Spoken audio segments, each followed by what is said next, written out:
If you want to get into the mind of an elite running coach, then this podcast is for you. Cory Leslie is the coach for the Under Armour Mission Run distance team based out of Baltimore, Maryland. Cory and I talk about what it's taken to start a pro running team out of Under Armour's headquarters, the incredible success his team has had recently, and how their attitude about showing up consistently over a long period of time has contributed to that success. We also talk about how the Under Armour Mission Run team has incorporated the lever system to offload a percentage of the week's training load, and how that's benefited the team over the years. Thanks for tuning in. 3, 2, 1, yeah! Cory Leslie, welcome to the podcast. Hey, thank you, Brad. I appreciate you having me.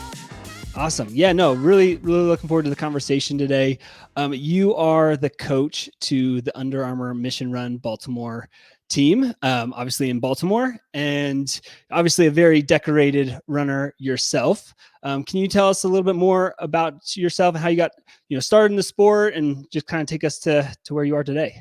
Yeah, I think a lot of my PVs were probably more impressive in the pre-Super Shoe day, but no, I very fortunate for the career that I had and the times that I was able to run. It's always fun to joke with the guys about what I would have done in super spikes nowadays. But man, I love this sport. I love coaching this group of guys that we have here. I think the reason we do this is to try and put athletes in a position to achieve their goals and in some cases their dreams. And we're in a sport where, most people that are doing it at this level, those goals and those dreams include making their country's teams at various levels, whether it's world championships and certainly the Olympic Games. But, anytime, I think any chance you get to represent your country is, the pinnacle of this sport. And that's why I do it. It's, we have a group of guys that those are the goals. Those are the expectations when you come and when you join this team. And so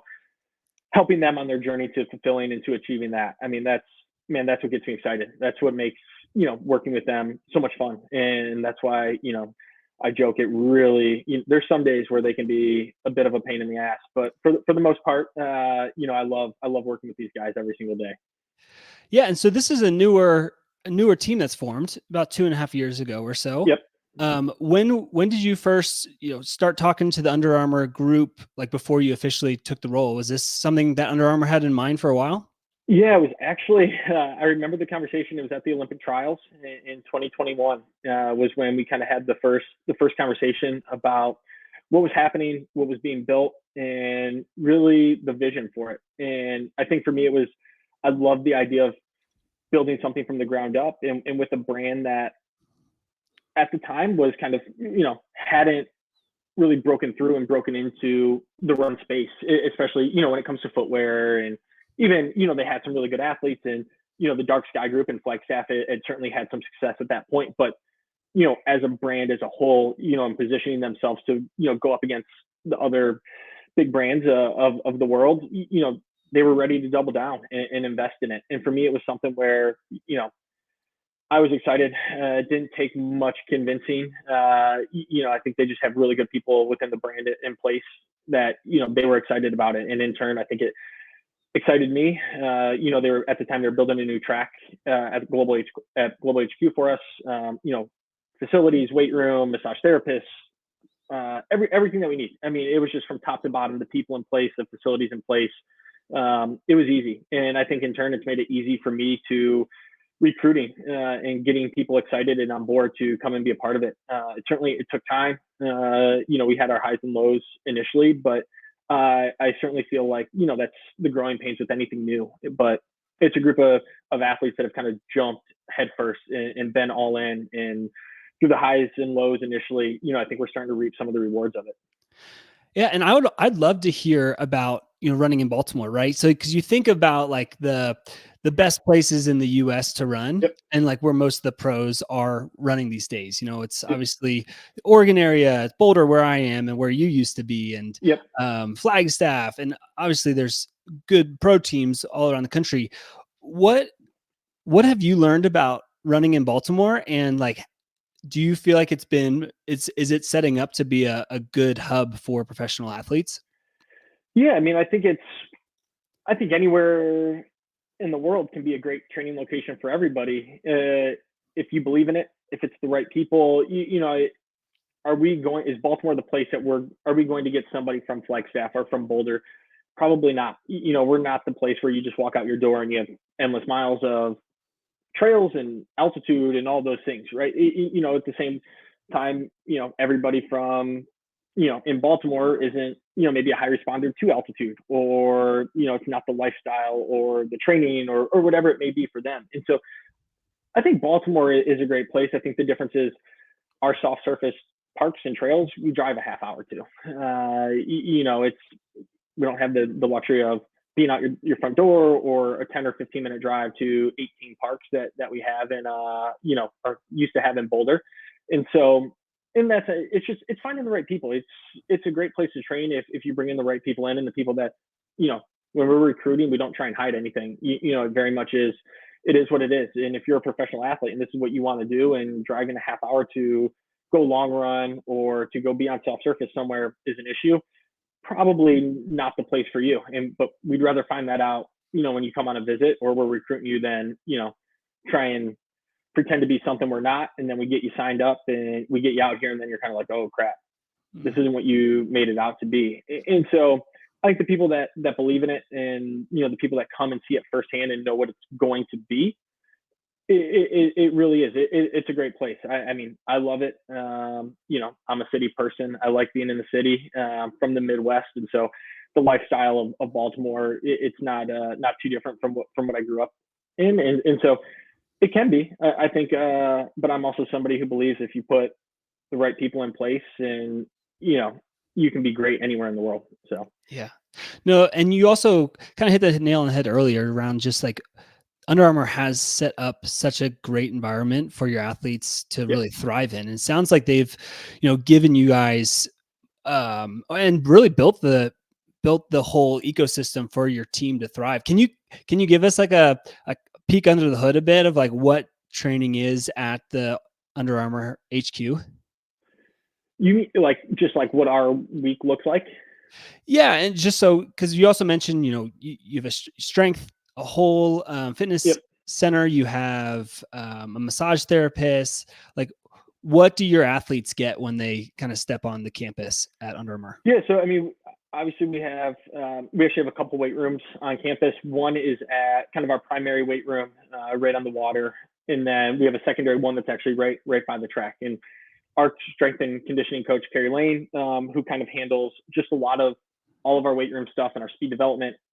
She's incredible. As much as credit as anybody could or want to give me for these guys' success, I mean, she plays just as big of a role in it as well. And so just from the facility and what we have access to in our weight room, and what she is able to do in all aspects of a strength and speed development program for our group, they've left no stone unturned, and it's the weight room's first class. I mean, we need to be in the weight room for a threshold session or tempo because of weather or whatever it may be. I mean, we have brand new Woodway treadmills that we connect our lever to a few times a week. And so it's top notch. I mean, I'd put it against any pro group setup when it comes to that in the country for sure. And then obviously we have our track right outside of our HQ. So we spend a lot of time on it, mostly, late winter, and then certainly in the spring when we get back from altitude camp. That's kind of primary home for, a lot of our main sessions and our main work. And then, we're very fortunate 3 times a week. Our athletes aren't getting massages 3 times a week, but the massage therapists are in working on us 3 times a week. And so all of our athletes are getting a massage. We have a PT clinic that's housed at our facility as well, if they need, PT or dry needling, any of those things. And so, for us, when it comes to that side of things, I mean, anything and everything that you could think of that is kind of like those little 1% that you would want to have right at your disposal on campus, you have it. That's awesome. It sounds, like I said, it sounds like you guys are set up and have been given the ecosystem to really thrive. And I feel like that's really coming to the forefront over the last 2.5 years when you started coaching there. I think you mentioned somewhere along the way, like the first year was fairly difficult, but your team is really starting to hit your stride. Can you talk to that a little bit? Like, what's the evolution of the team over the last 2.5 years looked like? Obviously you've added some bodies to it too. Oh, certainly. I mean, I think when we kind of first kicked off, I mean, it was John Renowicki, Casey Comer, Willie Fink, and I mean, it was a lot of trust, a lot of patience, I think, on their side, and one, a couple athletes, and John and Willie and Casey that I had never worked with before, and so just the feeling out process of me figuring out how they work, what they respond to, them figuring kind of out my approach and how I communicate and all of those things, and right, challenging each other to get better at some of those things. Everybody, I have to communicate with Casey differently than I do John, and differently than I do Ahmed. And so everybody's, it takes time. It takes patience to figure that out. And I think they trusted me and they gave me that time and that patience to figure them out. And, at the same time, we ran well, but it was just kind of, when you only have three people and things aren't going well, and one person gets sick, John was hurt, Casey had a little bit of an injury, and then it was just kind of like, man, it just felt like we were getting punched in the face over and over again. Awesome. So you definitely, your team's building like super strong momentum after the mile last year, and you've had a really successful indoor season. Can you give us some of the highlights of the success of the team this indoor season? Yeah, I mean, I think the one that sticks out, I think, for everybody is certainly when John won the mile at BU, running 3:51 as kind of a breakthrough for him. And then the next day, Adam running 3:49, Casey running 3:51. But, I think you look along the way, Ahmed Jaziri, Willie Fink both ran 7:42 indoors. Ryan Adams with an indoor PB, Alex Baston, after kind of having some Achilles stuff, ending the season right at an indoor PB.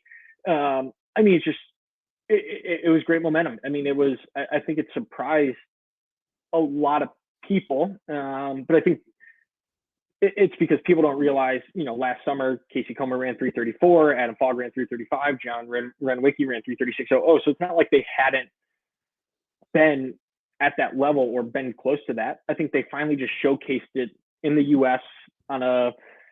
in a marquee race with a lot of good people in it, and being kind of at the forefront of John winning his race, and Adam and Casey being fourth and fifth in a loaded Wanamaker mile. I think it's different. I think people take notice to that as opposed to them winning a race in Europe or running really fast in Europe. I think when you do it here, with a lot of eyeballs watching, I think people took notice, and I'm excited for them. I think they put the work in, and I think it was earned. I think they've kind of flown under the radar, but I think we learned pretty quickly that once you kind of catapult yourself into the conversation, just as quickly as it comes, it can go too. And I think, but that makes it fun. That's why you do this sport. If you're not doing it because you want that pressure, you want that expectation, you're going to have a tough time doing it at the highest level.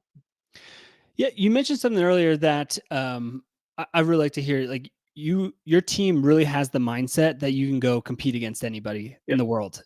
Do you feel like your team is viewed like that when they step up to the starting line these days, or do you feel more like an underdog coming to some of these races? I guess you'd have to ask somebody else how they view us. I know, the only people that that really matter to us are the people that are in the arena with us every single day. And I don't think we get really too caught up in what anybody else thinks, just because I don't think we're losing sleep whether people are screaming about our accomplishments or screaming out our failures. It just really doesn't matter to us. We're just trying to be the best versions of ourselves that we can be, and it doesn't bother me one way or another what people think of us when we get on the starting line, as long as we know we belong, and we know that we can beat and compete with anybody in the world. Well, and that's exactly what I was really trying to get to when I was asking that question, is because, I obviously follow you guys, and I know you for the last couple of years now. And I feel like the team, a lot of the team will take on the coach's mindset. And like you just kind of explaining your mindset towards, it doesn't really matter, we put our head down and grind, is to me just like the perfect picture of what your team has been doing over the last few years, of just like putting your heads down, grinding, and really now starting to see like the fruit of like all that work that you guys have put in over the last few years. It's been really impressive. I mean, like just the highlights that you gave over the indoor season, I would say any coach in the world would love to have that, because you mentioned every athlete you coach just having a breakthrough indoor season. From that to like really carrying that momentum towards the outdoor season, as a coach, what are you kind of really focused on as you guys do transition into the outdoor season? Staying healthy. That's obviously, I think we're in such a good place. And I feel like, as a coach, I think, every year when I reflect, I think, when I got to the end of last spring and reflected on the season, I think there's certainly things that I think I could have done differently, maybe put us in a little better position. Certainly in the championship part of the season, but that's, I think when I get to, as a coach, when you're kind of nitpicking and splitting hairs and trying to find those additional 1%, you're in a really good place. And so for us, it's not necessarily reinventing the wheel. It's just building off of what we've done in the past and learning, from some of those things that I wish I would have done a little bit differently as a coach last year, putting those in place this year, and not getting too carried away. I think that's where, when I have the blueprint of training up through June, no matter how excited I get when these guys start to exceed expectations and race results, staying the course. I think it kind of keeps me in check now too, and not getting too carried away and throwing more at these guys than what we had initially planned. Because if what we're doing is working, if we stay the course and we stay healthy, and we keep checking the box. I mean, we talk about it every day. We don't need to hit home runs. We just check the box every day. We know it from softball. Hey, you can win a few games if you hit enough singles, and you don't. And so, if we just kind of approach it with that mindset and let the times when we swing for the fences and try and hit home runs be on race day, we'll continue to be in a really good spot. I was trying to get through this podcast without bringing up our softball rec team. No, I'm just kidding. It wasn't going to happen. It wasn't going to happen. Yeah. We had the two infielders here, on the podcast, right? So hitting a lot of you guys tried to utilize my speed in the outfield, but it's just not enough action out there. I needed to be in the infield where all the money was made. Exactly. No, that's great, and I love that perspective as you head into the outdoor season. One of the quotes that I've heard you say on a video, and I think it was probably on the Under Armour website or so, but was that you'd rather have your team 5% undertrained than 1% overtrained. Like, what does that look like in reality? Like, how does that show up in practice? Yeah, I mean, I think, whether you're looking at, if we're looking at threshold running, I think kind of everybody's adopted, long threshold, and for us it's double threshold, and I think that even our double threshold, it's probably a little bit slower and a little bit more under control than what you would see, potentially some people doing. And I know it's right. We live in a world where everybody loves to, compare, because you can kind of view everybody else's training at your fingertips. And I think we're just never really exerting ourselves to a level, and whether it's threshold training and we're taking lactate numbers, I think we're keeping it even more on the low end than what we necessarily have to. But at the end of the day, it's, if we can keep stacking weeks of being under, and I probably said 5% undertrained. It's probably closer to 2 or 3. I definitely don't think we are 5% undertrained. But it's are we better off, right, being training at 100% for 5 weeks and then needing to take a complete down week versus now we can train for 12 straight weeks at 97%. I mean, I love being there a lot more than I do at needing a down week. And so I think we've done it by just being careful, being smart, and the longer you stay healthy and the more consistent weeks you can stack on top of each other, the more fit you're going to be, the more healthy you're going to be, the more race ready you're going to be. And that's how you race well for a season that now doesn't stop until August or September. And, you can't just, if you try and force fitness, maybe you're able to get ready for the U.S. championships or the Olympic trials in June. but how does that kind of then carry on through, complete fitness through September? Yeah, and I think like sustainability at the forefront is a obviously the perfect thing to keep in mind as you are training a lot of athletes, but it's also probably pretty hard to do in reality sometimes when your Yep. athletes are getting really fit and you just want to get one more out of them or see what they can do here, right? It's just Yep. holding them back is probably one of the harder things to do as a coach. Yeah. And I think it just comes at like, and I feel like it's the most cliche and the easy to say thing, but it really is. These guys, I think it's, and I think you see it more at the collegiate level, but I know, at times in the professional setting where you get in workouts and you're just, right, you're trying to drop people, you're trying to, be the big dog on workout day, and we just don't have it. We really don't. It's, if the prescribed pace is, 245 for a K, we're running 245, and if somebody's running 243, there's 6 other guys that are just letting that person go. It's not this, fight to the death. When we get into a practice setting, it really is. It's check the box, get to the next day. Like your opportunity to press the button and to showcase your fitness, that comes on race day. Hmm. Yeah, no, it's a good thing for honestly every athlete to be mindful of, right? Especially when you're feeling really good in a workout, wanting to get one more out of you, but holding it back because you want to show up on race day ready to go.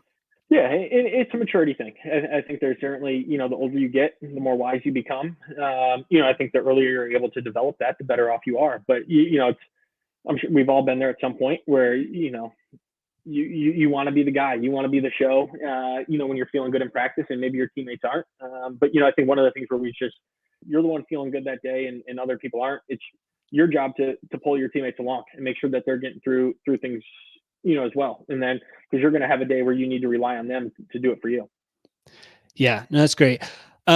Anything else you want to highlight right now for your team? I know super excited about what you guys have going on this year. Obviously, it's a big year for running Yep. with the Olympics coming up this year. Anything you want to highlight on what your team's doing? Yeah, I'm really excited. And I know I spend a lot of time talking about the men. Our women's coach, Coach Laura Rogers. I mean, I think you look at where our women are at. She has done an incredible job with them. I mean, I think you look at Lauren Ryan, the indoor season that she had, Ellie Leather, who I think kind of, even like some of our men, kind of spent that first year as a pro.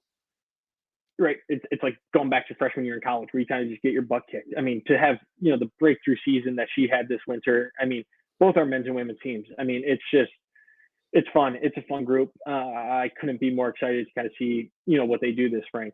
Yeah, no, that's great. And I did want to back up a little bit, just not even back up, but just talk through your career in a bit as well, because you ran 5 years or so for Nike. That was 5 years. Yep. 5 years for Nike. So what has, like, as an athlete, do you feel like you've taken?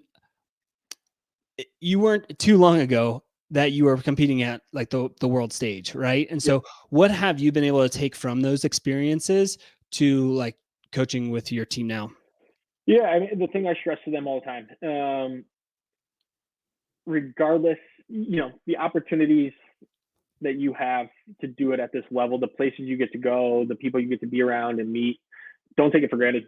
I think certainly when I reflect on probably my first 3 and maybe even 4 years of my career, I had some really, really, really incredible opportunities to travel the world and run in some Diamond League meets, and took them to Japan and in all these incredible places. And I think I was just so caught up in, performance and needing to be ready, and just I spent all my time in some of these incredible places in a hotel room, just because I was so caught up in performance and being at my best that, going out and walking around Tokyo would not have jammed me up at all. And, and on the flip side too, right, whether good race or bad race, going out and appreciating where you're at as well. And not, more times than not, I think I say this on every podcast, you leave a race disappointed. That's distance runners are wired that way. Unless you win in a PR, an Olympic record, like you always want more when you do what we do for some reason. And And so it kind of leaves us hungry and kind of whether it's wishing we would have done things different or raced differently, regardless of outcome. The thing I tell these guys is make sure, like, enjoy what you're able to do. Don't take it for granted, because once it's gone, you're not going to just get to go gallivant around Europe for 3 weeks running 1500s in some of the coolest little towns that you'll ever be. Make sure you enjoy it. Make sure you thank everyone that's gotten you to this point, because it is certainly special. And the one thing I don't want is these guys to look in the mirror when their careers are over and just say, man, I wish I would have appreciated some of the opportunities in the places that I was able to go more. At the end of the day, I know when they get on the starting line, they're leaving it all out there. And that's why wherever it leaves us, we'll take it, and we'll live to fight another day. Unless it's really good, then we'll take it, and we'll certainly enjoy that. But enjoy it and appreciate all the things that you're able to do, at this level and within the sport, because it doesn't last forever. Yeah, no, it really doesn't. It goes by awfully quick some days, right? Goes by Or quick. some years. But yeah. So thanks for really sharing a lot about your team and the training that you've done. Again, no secret, I've known you for a handful of years now. I think pretty early on when you took the Under Armour coach, you got a couple levers for, the team. Could you talk kind of through like how does your team primarily incorporate like the lever system into your training? Is it injury recovery? Is it for recovery days while you're healthy? Yeah. I think, most people assume whether, when you're talking about something like a lever, or, when we're talking to people about a lever, that it's, getting somebody back healthy from an injury. For us, it's a staple for a few of our guys. It's as we increase mileage and workload and, just kind of some of the, the running and just the amount of everything that we do, it's offloading for us. I would say for a couple of our guys, we're getting on the lever for 20 miles a week. And now we run on a 9-day cycle. And so when I say, we're running 115 miles, it's 115 miles in 9 days for some of our guys. And so we're spending 20 of those miles on the lever, but it's not because they're not healthy and they're coming back from an injury. It's just, we know it's going to keep us healthy. And so they're just staples. It's when we look at, a sport of being 1% more healthy is better for you when it comes time to perform. And so for us, it's, to me, lever miles and ground miles, they are the same thing. And so for us, it's an extra tool. It's an extra tool to keep us healthy. It's one that it's an incredible secret. We're able to travel with it. And so if we're in a place for a week, we know we're probably going to be on it once, maybe twice, take it, connects to a hotel treadmill, and off we go.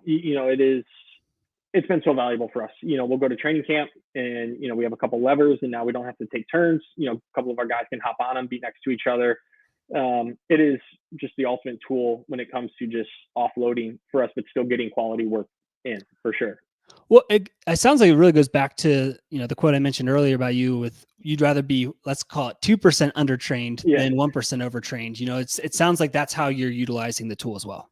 For sure. It's never, in some days it's just, I feel a little bit heavy, nothing's really bothering me. Well, then let's just be, get ahead of the game, and let's spend a day on a treadmill, or on the lever. If it's just a training run, we're good. It's all the same thing. And so it's not making us worse. It's not taking away from what we're trying to do. It's just, we're taking a little bit of the load off. We're going to feel a little bit better tomorrow, and we're going to get, instead of potentially running into issues because we feel like we need to run outside or we need to do this, we're not taking or having to adjust anything later on. We can kind of stay the schedule, stay the course, and just offload a bit. Would you recommend that for like most runners? Like, cause I mean, obviously I'm running right now, I'm running an ultra here in a handful of weeks. There's for sure days, like I'll give you a good example. Like today I was exhausted. I went outside, I ran 6 miles and just really tired. And I was just like, why didn't I not lever run today? Cause I would have rather have, gone 8 miles with a bit quicker of a turnover just to feel good, even though I knew I was tired. Like, so would you recommend that for most runners? Yeah, I absolutely. I mean, it's just it does it allows you, it puts you in a better place long term, right? If you even think like, oh, if you have access and you have the ability to have a lever, and you even think like, man, I'm a little bit tired, I'm a little bit sore here, like I would always say, man, let's do it. If you have access to it, if you're even thinking about it, hop on it. Like we'll be happy we did, 48 hours from now when we need to work out again. Yeah, and really that's what I wanted to get to, because I'd say about 90% of our customers today are at-home users, right? So like, Yep. yes, we definitely have like coaching programs and PTs that are using it, but majority of our customers are the marathoners, Ironman athletes Yep. that are using it at their houses, so they have access to it all the time. And I think the biggest thing these days is just like, how do we keep incorporating this system so that we can perform better? And it Yeah. sounds like to me like the recovery runs is a good Yeah. one that you're I saying. mean, if the conversation ever comes up, what do you think? Like, should I hop on the lever, or maybe I should get on the lever tomorrow? The answer is always yes. If you think it, or we think it could be beneficial to you, we're doing it. Yeah, yeah. No, it's good, and I feel like you're starting to see like the compounding effects of just keeping your team healthy and Yep. fresh, like over a handful of years now, and obviously the results speak for themselves. Like you mentioned, the highlights of the indoor season. Again, just transitioning to you real quick. So obviously, pro runner for a couple of years. You're getting the shoes back on, from what I'm hearing. There's a rumor out there Uh, that you're. I've talked myself into running Boston, if that's what you're alluding to. It's every year, they have the road mile, the road 5K champs, or the BAA road and 5K mile champs, that same weekend. And so it was, well, if I'm going to be there, let's see. So 2 years ago, I made my Boston debut, and it really all started when my father ran 250 at Boston. And so it was just like, you know, I'll go run 250, call it a marathon career. And I did. I don't even remember. It was 250, like 30 something maybe. But I did it the completely wrong way. It was like, it was a 3-week training plan. Obviously we were there for work. And so, had a couple work dinners leading into it, went to the Red Sox game. And then, all I heard all week was, don't go out too hard. Like, you'll pay the price. What do I do? I'm smoking the first 18 miles. I'm like, oh my gosh, I'm about to run 2:30. The marathon is way easier than what I thought. Oh my gosh. Then it quickly became the hardest thing I've ever done in my life. But I will say, it was like Boston, man. The atmosphere, the people, it was incredible. I say, like, if Boston will only be the only marathon I ever run. But long story short, yes, I'm gonna. I missed it last year. My son was born that weekend, but he's coming out. My wife's coming out, and obviously we'll have some of our athletes running that weekend. But I'm gonna lace them back up. I'm gonna take a second crack at it, and certainly shooting to break 250. Now we have our new Flow Velocity Elite 2 Super Shoe. So I'm gonna run smart and just let the shoes do the work. Love it. And it sounds to me like you have a recipe for success, because you did a 3-week plan to get ready for Oh, Boston 2 years ago. Now you have like I'm on the 4 weeks, 5-week plan. 5 I'm on the weeks, 5-week plan. Yep, 5-week plan. I'm good to go. I'm gonna plenty of time. There's that 230. Just yep. Hill repeats and long runs. That's all I'm doing for the next 5 weeks. I love it. I love it. No, I'm really excited to follow along with your Boston, with Under Armour's, rest of the season here. What's the best way to follow you and the team? Yeah, our Mission Run Baltimore Distance Instagram account. Oh gosh, that's why we have a social media guy, so I don't have to answer these questions. I'll add all the handles in the show notes. Yeah, So I believe that's our Facebook, Twitter, Instagram. I think Instagram is certainly our best avenue to follow along, and I can't believe I'm going to plug him, but Adam Fogg has a pretty good YouTube channel that dives into a lot of our weekly training, a lot of the specifics as well. So awesome. Well, Cory, thank you for coming on. Really enjoyed the conversation, and like I said, I'm rooting for the Under Armour team. I think you guys are going to have a big year as we head into an Olympic cycle. No, I appreciate it, Brad, and I need to get back to Baltimore so we can go get on the softball field and win a couple games. That's right. We're looking forward to having you. All right. 3, 2, 1. Thanks for listening to today's episode. If you're interested in learning more about incorporating the lever system into your training, follow us on Instagram @levermovement, or even follow me on Strava to learn how I incorporate lever into my training for ultras. Until next time, keep running.